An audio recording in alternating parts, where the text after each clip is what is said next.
The Prophet ﷺ says in an authentic hadith, إِذَا كَانَ أَوَّلُ لَيْلَةٍ مِّن شَهْرِ رَمَضَانَ صُفِّدَتُ الشَّيَاطِينَ وَمَرَدَتُ الْجِنِّ.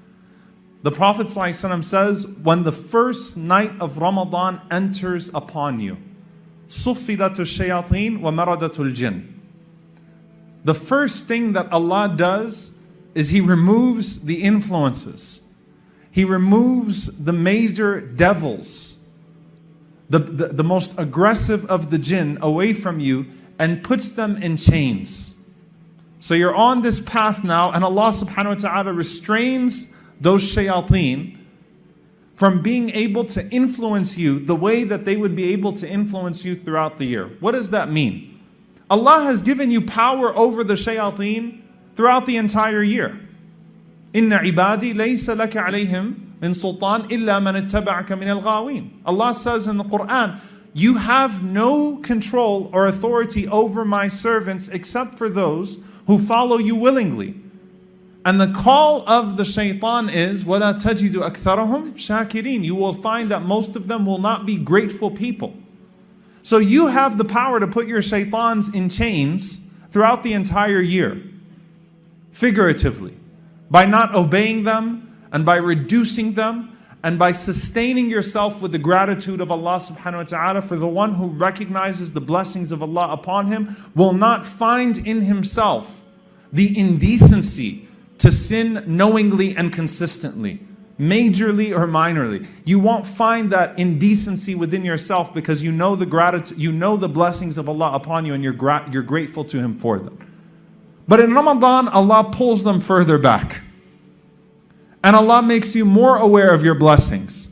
So while Allah feeds you with shukr, with gratitude throughout the day, through just the very act of fasting, which should increase that gratitude, Allah also reduces the influence of the shayateen, so they become weaker than they already are. They were already weak, but now they're weaker.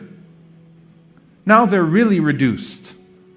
So if you think about this, Jannah is there. It should be common sense that if there is paradise and I need to get to paradise, then no influence should get in the way. But the Prophet ﷺ mentioned that essentially what keeps us away from Jannah is not a lack of good deeds. It's our inability to get out of our own way and our following another path. Allah has already placed us on that path to get back home. We just have to make sure that we don't take a detour and get away from that path. So the very first thing the Prophet ﷺ mentions here is that the shayateen are restrained. You have no excuses now. You can't blame the influences. The influences have been reduced in ways that they will not be reduced throughout the entire year. It starts with that. And then the Prophet ﷺ said, وَغُلِّقَتْ أَبْوَابُ النَّارِ فَلَمْ يُفْتَحْ مِنْهَا بَابٌ. This is beautiful. The gates of hellfire are closed, and not a single one of their doors will be opened. Not just غُلِّقَتْ أَبْوَابُ النَّارِ. The gates of hellfire are closed, and not a single one of its doors will be opened. You don't need to be tempted. And if you just think about this, by the way, the sins that we struggle with and the bad habits that we struggle with in Ramadan are leftovers from that which comes before Ramadan. You're not going to be more tempted by sin and disobedience in Ramadan than you are outside of Ramadan. What I mean by that is that your urges to disobey Allah subhanahu wa ta'ala will not increase inside of Ramadan. That's not going to happen. Most people don't suddenly take up a new sin in Ramadan.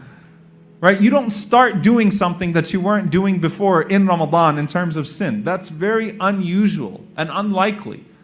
Instead, you have a hard time kicking the previous habits. So no new door of hellfire will be opened.